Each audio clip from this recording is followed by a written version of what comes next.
Hey guys, my name is Kate Hassett, Influencer Marketing Manager at Social Jack, and this is the Social Jack Minute.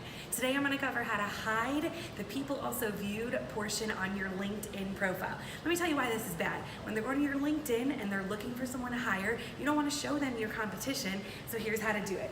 As you can see, this is Brendan's LinkedIn. He's one of our writers, and you can see all his competition on the side. So what you got to do is you got to go click on your face here and settings and privacy. That's going to bring up all your settings and privacy notifications here. You're going to click on privacy, and then you're going to click on viewers of this profile also viewed. Right here, you're going to hit no to hide that display. As you can see, I've already done it, and that's how you can make sure everyone on your LinkedIn is only looking at you.